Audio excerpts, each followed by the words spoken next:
따라합니다. 낳고 또 낳읍시다. 성경은 잘 아시는 대로 구약과 신약으로 두 권으로 나누어져 있습니다. 구약은 하나님께서 약속대로 구세주 메시아를 너에게 보내주겠다라는 약속이고, 신약은 하늘로 올라가신 예수님께서 다시 오시겠다고 하는 약속입니다. 그래서 구약과 신약입니다. 처음 오신 초림의 예수님은 사랑과 구속의 주님으로 오셨지만, 다시 오실 예수님은 심판의 주님으로 오실 것이라는 사실입니다.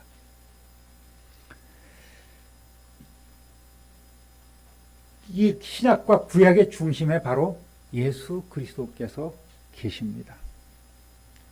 역사를 영어로 뭐라 그러죠? 히스토리. 이거를 딱 들여다보면 his story 이렇게 되어 있습니다. 그의 이야기다. 그분의 이야기라고 얘기를 할 수 있습니다. 역사의 주인공이신 예수 그리스도의 탄생, 바로 히스토리죠. 탄생의 역사를 BC, Before Christ, 그리고 주전, 그 다음에 주후, AD, Anno Domini 이렇게 얘기를 합니다. Anno라는 것은 해, year를 얘기를 하는 것이고, 바로 Domini, 주님의 해다라는 의미죠. 그때부터 기원이 시작된 거예요.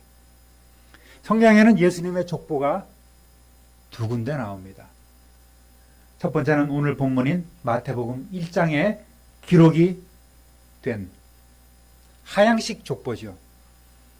아브라함이 이삭을 낳고, 이삭이 야곱을 낳고, 쭉쭉쭉쭉 낳고 그래서 요셉까지, 그래서 마리아에게서 예수 그리스도께서 나셨다. 그래서 낳고 족보라고 저는 그렇게 부르고 있습니다.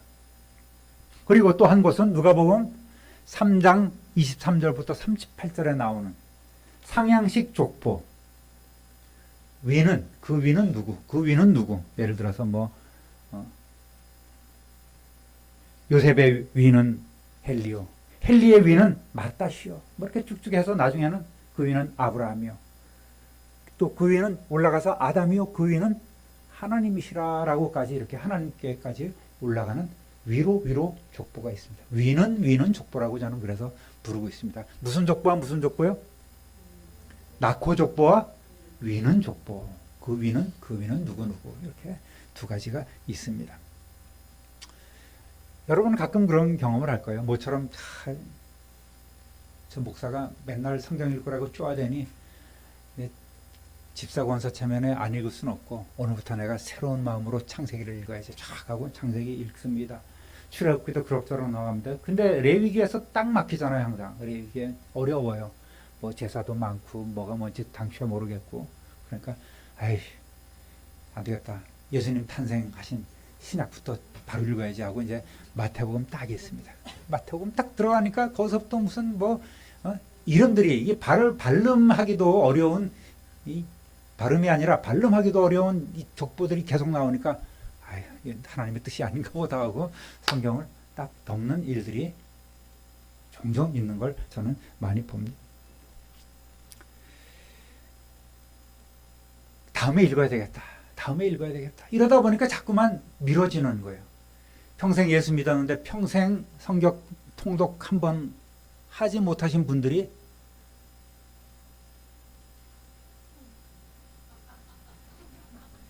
계세요.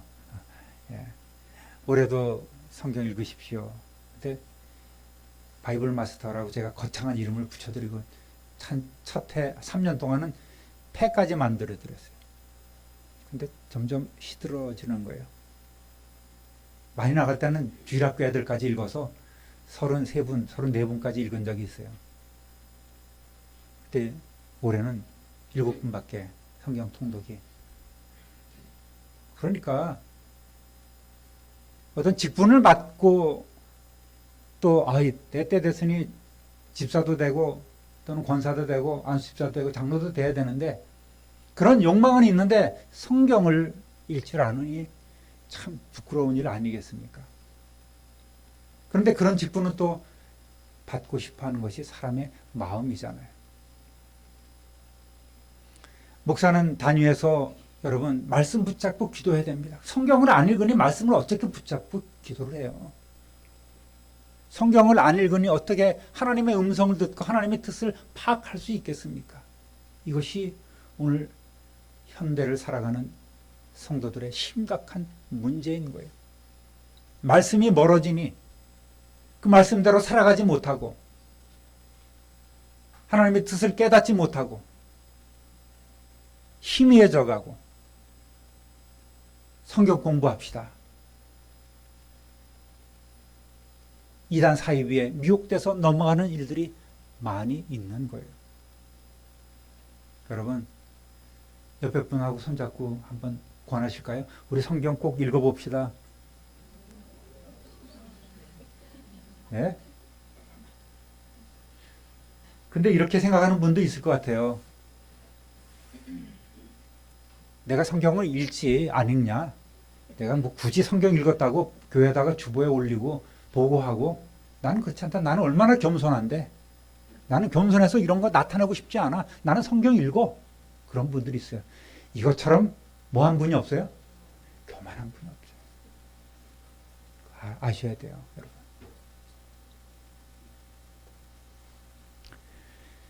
마음 먹고 성경을 읽어보지만 이렇게 성경 자체가 어려워서 자꾸만 우리를 막고 읽는 것을 방해하는 일들도 있습니다. 그런데 성경을 쓴다는 것은 더 어렵잖아요.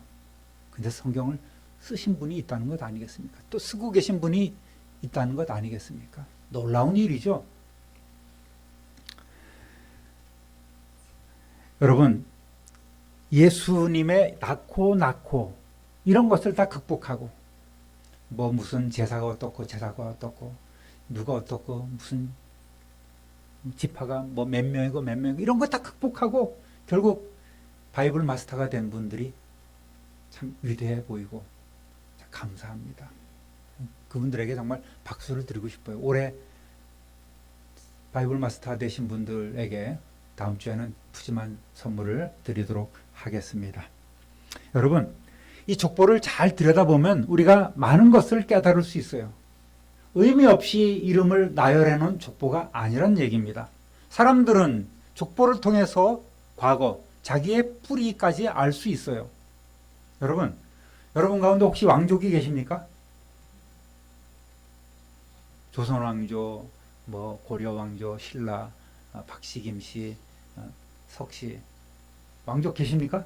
한번 손 들어보십시오. 겸손해서 안 드시는 것 같아요. 여러분 놀라지 마십시오. 제가 왕족 아니겠습니까? 제 본관이 삼척이에요.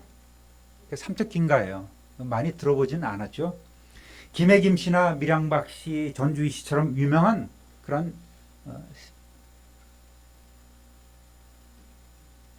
가문은 아니더라도 신라 마지막 왕 경순왕이 총 9아들을 뒀어요. 첫째 아들이 마이태자 아시죠? 마이태자고 박씨 부인에게서 마이태자를 비롯한 4아들을 뒀어요.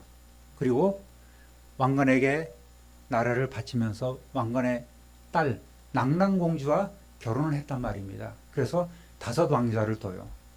그 중에서 8번째 왕, 8번째 위용, 그 아들 일선군추, 삼척군추. 그러니까 이 나라를 바치면서 그 자식들 가운데 너는 삼척에 가서 시급을 삼아서, 그때는 실직이라고 해서 실직. 그 삼척군 옛날 이름이 실직입니다. 실직군의 왕이 되어라. 분봉왕이 되는 거예요. 거기서 삼척에서 너는 먹고 살아라 하고 그 김추라는 사람에게 준 거예요. 제가 김추의 32대 손. 낙랑공주가 원래 마이태자하고 결혼을 시키려고 했어요. 전설에 의하면. 근데 경순왕이 자기가 아내로 삼는 것이 더 낫겠다 해서 아들에게 갈 그 낙랑공주를 자기가 부인으로 얻은 거예요. 그러니까 마이태자가 얼마나 상처가 되겠어요. 나라도 잃었지, 사랑하는 여인도 잃었지. 태자의 몸으로 마이를 걸치고 스스로 험산에 들어간 것은 천년 사직을 망쳐버린 비통을 한 몸에 지내려는 고행이었으리라. 울며 소맥기 부에 담는 낙랑공주의 섬소 목소리를 뿌리치고 돌아서 입산할 때 대장부의 흉내가 어땠을까? 여러분, 고등학교 때 배운 정비석의 산정무안이라는 그런 수필이 있지 않습니까? 제가 다 외워요. 머리가 얼마나 총명한지. 그런 것이 있어요. 그래서 이 경순왕릉이 여기 포천에 있잖아요. 그거 가보면은 그런 역사들이 한 번에 다 이렇게 꿰집니다. 우리 집에 누런 족보가 있어요. 그걸 보면은 자, 우리 집이 참 뼈대 있는 빛나는 가문이었구나. 이게 증명하고 있는 것이죠. 그런데 여러분, 문제는 이 족보라는 것이 가짜가 너무 많은 거예요. 가짜예요. 17세기만까지만 해도 한국에 성씨 없는 노비들이 30, 40%예요. 그런 사람들이 많았어요. 족보 없는 평민들이 50%였단 말이에요. 조선 왕조가 시작할 때 양반이 1%밖에 안 됐어요. 근데 그 수많은 양반이 어디서 왔을까? 다 물어보면 다 양반이래. 다 양반. 심지어는 그 양반 하면서 서로 또 이렇게 양반이라고 불러서 좋은 의미든 나쁜 의미든 간에 그 양반이 뭐 이렇게 다 양반이라고 불러줘요. 다 양반. 스스로를 상놈의 후손이라고 얘기하는 사람은 아무도 없지 않겠습니까? 양반들도 또 4대에 걸쳐서 벼슬을 하지 못하면 이게 평민으로 강등되기도 했어요. 양민이 많지 않아야 되죠. 거기다가 조선시대에 얼마나 정쟁이 심했습니까? 귀양 가고 사약도 받고 죽고 멸문지화를 당하고 이런 일들이 많으니 오늘날 여러분 집에 갖고 있는 그 족보라든지 뭐 우리 집이 어떤 가문이라고 얘기하는 것 거의 90%는 잘못된 거다 이렇게 생각을 합니다. 집집마다 족보 없는 집이 없어요. 왕족이나 양반 아닌 그런 사람이 드물다 이겁니다. 18세기 이후에 몰락한 양반 족보를 돈 주고 사거나 또 가짜 족보를 만들고 슬쩍 끼어들기를 함으로써 자기의 신분을 상승을 좀 노려보고 그러다 보니까 혼탁한 세대가 되는 거예요. 제가 아는 목사님 중에도 저처럼 이 삼척 김가가 있는데 자기는 뿌리가 어딘지 모르겠다는 거예요. 그러니까 저희 족보에 좀 껴달라고 자꾸 이렇게 조르는 목사님도 계세요. 뭐 안타깝죠. 근데 저 역시 우리 집안 족보 믿지 않아요. 믿지 않아요. 이거 갖고 혈압 올려서 뭐 너는 어떻고 나는 뭐 누구 몇 대 조선 뭐 이렇게 싸우는 거 보면은 가당치도 않은 거예요. 그런 사람들이 오히려 슬그머니 끼어들고 족보 사고 그래서 한 사람들이 많다고 저는 생각을 합니다. 단언할 수 있어요. 그거는 맞아요. 우리나라에도 성씨가 274종류죠. 더 늘었을 거예요 아마. 김씨만 해도 본관이 114개예요. 이씨가 99개. 유명한 가문일수록 가짜가 많고 거기에 끼어들려 했던 사람들이 많은 건 분명한 거예요. 그러니까 저도 우리 조상들 혹시 믿지 않아요. 우리 조상의 묘가 13대 14대 묘가 저기 영양 영덕 그 고리골짝 산꼭대기에 있어요. 이전에 한 번씩 벌초하러 사람들이 가는 거예요. 저도 언제 한번 갔다가 너무 힘들어서 중간에 포기하고 내려왔다니까요. 그래서 생각하기를 야 우리 옛날에 삼척 근처에 살던 우리 조상들이 먹고 살기 힘드니까 이 깊은 산골에 와서 화전 읽어서 먹고 살았구나. 야반 도주를 했던지 말이지. 그렇게 이 합리적 의심을 해보는 거예요. 여러분 디모데 전서 1장 4절 한번 읽어볼까요? 신하와 끝없는 족보 이야기에 정신을 팔지 못하도록 명령하려는 것입니다. 그러한 것들은 믿음 안에 세우신 하나님의 경륜을 이루기보다는 도리어 쓸데없는 변론을 일으킬 뿐입니다. 이 교훈처럼 신하와 끝없는 족보 이야기에 몰두하지 않는 것이 좋은 거예요. 이스라엘 백성들도 그 족보 때문에 참 많은 그런 일들이 있지 않습니까? 포로 끌려갔다 귀환했는데 이 흔적이 없는 거야. 조상이 누군지 모르는 거야. 우린 제사장 가문이라고 주장을 하는데 뿌리를 알 수 없어. 너희는 제사장 직분을 수행할 수 없어. 이렇게 막 자르고 다듬고. 그러니까 이 족보 논쟁이 많은 거예요. 바울 자신도 자기 자신은 베냐민 지파라고 얘기를 하는데 진짜인지 아닌지 저는 의심해요. 지파라는 것이 그런 거예요. 어쨌든 가짜일망정 자기의 성씨나 족보를 아주 귀하게 여기는 것이 우리 민족이죠. 유대인들도 만만치 않아요. 우리보다 더하면 더합니다. 그만큼 뿌리를 귀하게 여기고 있다는 것이죠. 근데 이제 유대인들이 없다 보니까 그들은 완전히 오픈했어요. 몇 대조, 8대조, 9대조, 10대조의 유대인 피가 한 방울에 섞여 있으면은 흑인이든 백인이든 동양인이든 간에 다 유대인이야. 유대인들은 원래 동양인 아니겠습니까? 근데 서양 사람처럼 그려놓은 것 어쨌든 많이 이렇게 섞였다는 것이죠. 그래서 다 유대인이라고 다 받아들이고는 있어요. 따라합니다. 예수님은 언약의 후손입니다. 1절 한번 읽어보겠습니다. 아브라함과 다윗의 자손 예수 그리스도의 계보라.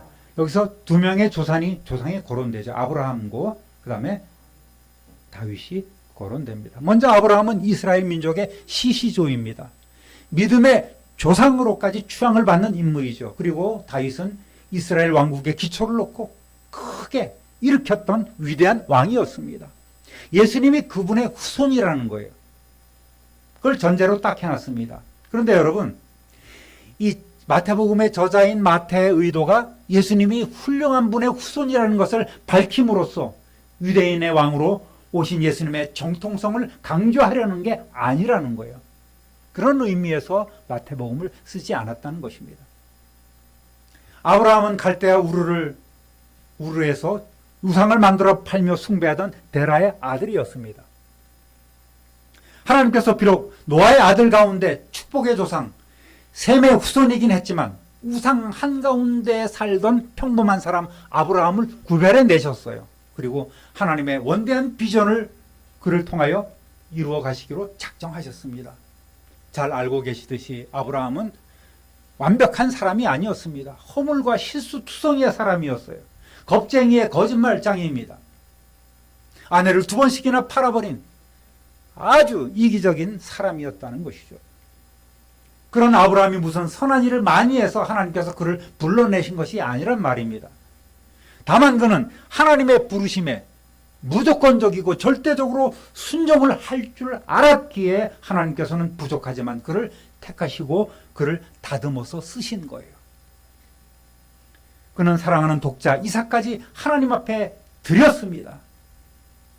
하나님이 감탄했죠. 감동했습니다. 그래서 그를 복의 근원으로 삼았습니다. 하나님은 그의 후손으로 예수 그리스도를 세상에 보내주시기로 작정하신 거예요. 그래서 저주받은 온 인류를 구원과 영생으로 이끌어 주셨다는 말입니다. 할렐루야. 다윗 역시 마찬가지예요. 한적한 시골 베들레헴에서 양을 치던 목동에 불과한 그를 하나님께서는 찾아내서 위대한 군왕으로 세운 것입니다. 그러나 그 역시 큰 죄를 저지르죠. 충성스러운 장수의 아내를 빼앗고 그가 죽도록 사주까지 했던 살인자였습니다. 그럼에도 불구하고 하나님은 그를 버리지 않으시고 그의 후손에게 인류를 구원할 메시아를 그리스도를 보내주시겠다고 약속하셨습니다. 사무엘하 7장 12절 읽어보겠습니다. 네 수완이 차서 네 조상들과 함께 누울 때에 내가 네 몸에서 날 내 씨를 내 뒤에 세워 그의 나라를 견고하게 하리라. 그의 근본은 상고에 영원에 있느니라.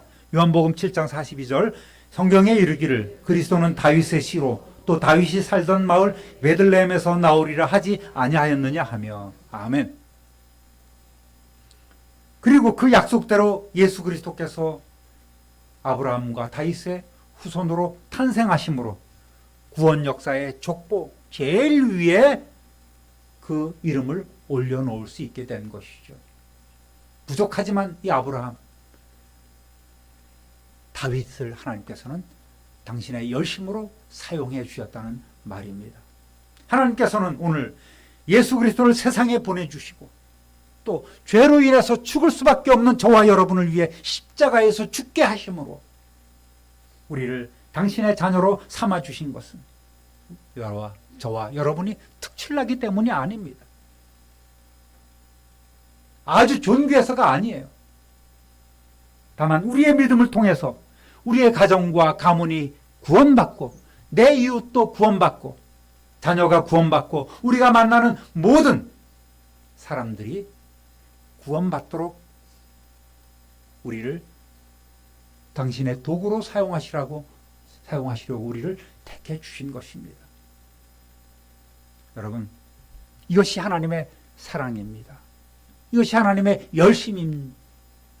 이것이 하나님의 은혜인 줄 믿으시기를 우리 주님의 이름으로 축원합니다.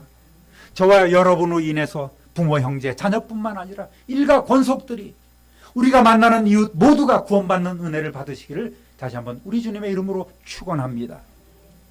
따라합니다. 죄 가운데서도 은혜가 있습니다. 이 메시아의 족보를 자세히 살펴보면 참 재미있는 사실이 있습니다. 여인들이 몇 사람 등장하는데 당시 유대인의 관습상 이것은 엄청난 파격이었죠. 당시 여인들은 법률상 아무런 권리가 없는 인격이라기보다는 남자의 소유물처럼 취급되었기 때문에 여인들이 족보에 올라간다는 것은 있을 수 없는 일인 것이죠. 더구나 여기 등장하는 네 여인들은 메시아의 족보에 이름을 올 만한 그런 품위 있는 자격이나 조건이 없던, 전혀 자격을 갖추지 못한 이력 없는 사람들이었습니다. 3절 읽어봅니다. 유다는 다말에게서 베라스와 세라를 낳고, 4절 람은 아미나답을 낳고, 아미나답은 나손을 낳고, 나손은 살몬을 낳고 그랬습니다. 여기에서 유다와 다말은 부부 사이가 아니에요. 시어머니와 며느리 사이입니다. 당시에는 형사 취수법이 있죠. 형이 죽으면 동생이 그 형수를 취해서 첫 아들을 그의 가문으로 이어주는 법이 있었다는 것이죠. 계대결혼법이라고도 합니다. 그런데 유다가 첫째 아들 엘이 죽고 둘째 아들 오난을 주었더니 오난이 그 뜻에 따르지 않은 거예요. 하나님께서 오난을 쳐서 죽이셨습니다. 그랬더니 유다가 걱정하는 거예요. 아들 하나 셀라가 남았는데 얘는 아직 어린데 줬다가는 얘도 죽을지 모르겠다는 그런 생각이 딱 드는 거예요. 주지 않습니다. 그랬더니 이 며느리 다말이 매춘부로 위장해서 시아버지와 관계를 갖고 낳은 쌍둥이 아이가 베레스와 세레라는 것이에요. 이 세레가 이 베레스가 예수님의 족보에 딱 올라가지 않습니까? 또 5절에는 잘 아는 이방 여인 여리고성의 기생 라합이 등장합니다. 읽어보겠습니다. 5절. 라합에게서 보아스를 낳고, 보아스는 룻에게서 오벳을 낳고, 오벳은 이새를 낳고, 이새는 다윗 왕을 낳으니라. 다윗은 우리아의 아내에게서 솔로몬을 낳고 그랬습니다. 세 번째 여인 룻은 남편과 사별하고 시어머니 나오미를 쫓아온 이스라엘로부터 천대받은 모압 여인이었습니다. 그리고 6절에 네 번째 여인 바세바가 등장하죠. 이름도 안 올라갔지만 우리아의 아내로 등장합니다. 그런데 여러분, 다윗은 다윗의 아내에게서 아이를 낳아야 되고, 우리아는 우리아의 아내에게서 아이를 낳아야 되는 거예요. 그렇잖아요? 그래서 다윗은 우리아의 아내에게서 솔로몬을 낳았다는 거예요. 말이 안 되죠? 가만히 보면 현실보다 더한 막장 드라마는 없어요. 이 족보가 참 보면은 부끄러운 족보이기도 한 것입니다. 이방 여인의 때로는 출신 성분도 떳떳지 못하고 행적도 부끄럽기 짝이 없습니다. 다 죄인들이에요. 그럼에도 이들은 사라나 리브가 라헬 같은 쟁쟁한 그런 구속사에 빛나는 여인들처럼, 여인들은 그곳에 족보에 올라가지 못했지만 이들은 당당하게 그 이름을 올렸습니다. 정상적으로 보면 예수님의 족보는 참 어떻게 보면 개판인 것 같아요. 그럼에도 마태가 굳이 이들의 이름을 밝히면서 기록한 이유는 뭡니까? 세상적 기록으로는 도무지 구제받을 수 없는 죄인이라 할지라도 하나님께서 택하시기만 하면 모든 죄와 허물을 사함받고 영광의 자리에 이름을 올릴 수 있다는 교훈을 주기 위한 것이란 말입니다. 쓸모없는 우리 인생이라도 하나님께서 들어 사용하시면 참으로 복된 인생이 되는 거예요. 이 족보 안에서는 잘난 선민 이스라엘과 버림받았던 것 같은 이방인의 경계가 완전히 무너지지 않습니까? 존귀함을 받았던 남자와 또 천대받았던 여자가 다 동등해집니다. 또 의인과 죄인의 장벽이 이 족보 안에서 무너지는 것을 우리는 보고 있는 거예요. 저주스러웠던 삶이 은혜와 축복으로 바뀌고 수치스러웠던 그 과거가 영광의 미래로 바뀌어가는 것을 우리는 보고 있는 것입니다. 할렐루야! 여러분, 이것이 바로 복음이에요. 세상에 천하고 또 귀한 사람이 나누어져 있겠습니까? 근본적으로 아닙니다. 이것이 하나님의 무한하신 사랑이요 은혜의 결과라는 말입니다. 여러분, 과거가 그리 중요한 것이 아니에요. 이제부터가 중요한 거예요. 여러분은 왕 되신 예수님께서 피값으로 사신 정말 소중한 존재입니다. 천하보다 귀한 영혼을 가진 분인 줄 믿습니다. 옆에 분하고 인사할게요. 당신은 참으로 귀한 분입니다. 귀한 분이에요. 하늘나라 새로운 구원사역의 족보에 하늘나라 생명책에 당당히 기록되는 저와 여러분 되시기를 우리 주님의 이름으로 축원합니다. 따라합니다. 낳고 또 낳읍시다. 이 족보에서 가장 많이 나오는 말이 낳고 또 낳고죠. 그렇습니다. 중요한 단어예요. 어떻게 보면 생명의 언어가 아닌가 생각이 됩니다.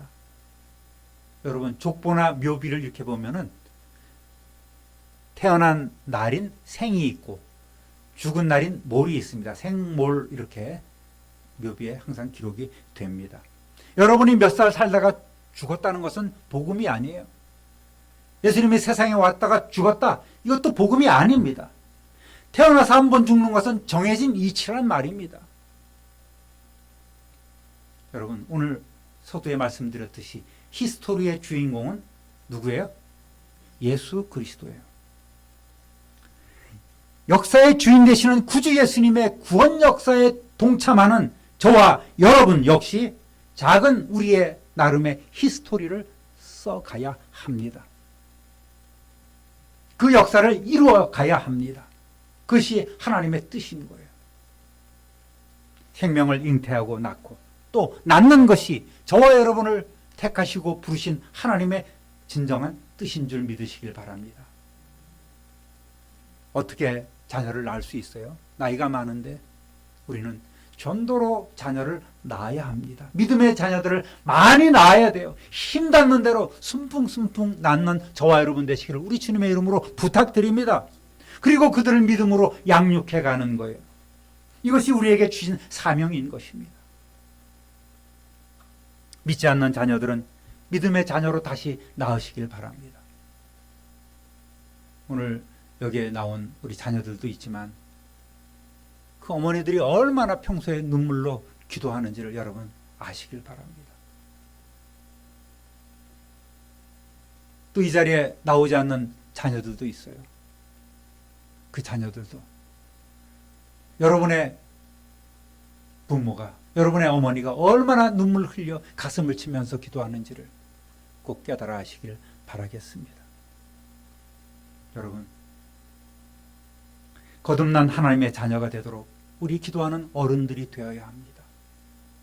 그리고 자녀들은 그러한 부모의 뜻에 따라서, 어른들의 뜻에 따라서 주님 안에서 올곧게 성장해 가야 합니다. 기도밖에 없어요. 눈물 흘려 기도하면 강권하는 일밖에 없는 것입니다. 주님 앞에 서는 그날까지 우리 자녀를, 또 내 이웃을, 내 일과 권속을 마음에 품고 사랑으로 나아가시는 저와 여러분 되시길 우리 주님의 이름으로 부탁드립니다. 새해에는 우리 참빈누리교회 각 기관이 더 많이 전도하고, 여전도회잖아요, 남전도회잖아요. 전도해야 돼요. 믿음으로 품고 더 많이 나으시기를 바랍니다. 가정교회마다, 가정에는 뭐가 있어요? 자녀들이 생산되어야 되잖아요. 가정교회마다 크게 번성해서 하나님께 칭찬받는 우리 모두 되시기를 우리 구주 예수 그리스도 이름으로 축원합니다. 축원합니다. 축원합니다. 기도합니다. 존귀하신 하나님 아버지, 오늘 주님의 성탄을 맞이해서 낳고 또 낳고 그 족보를 살펴보면서 하나님께서는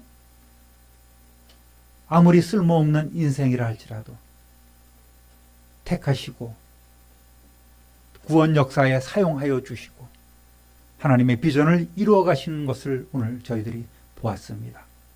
우리도 하나님의 비전 안에 몸담기를 원합니다.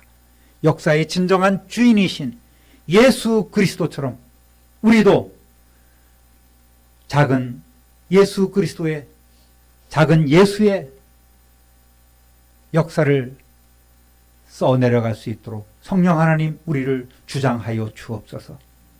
믿음으로 품고 사랑으로 낳고 전도하며 또 선교에 힘을 보태는 주의 종들 다 되게 하여 주옵소서.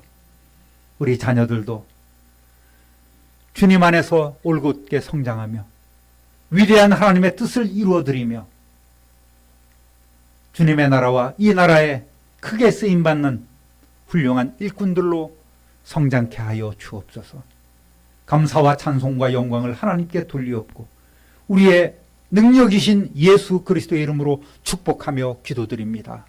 아멘.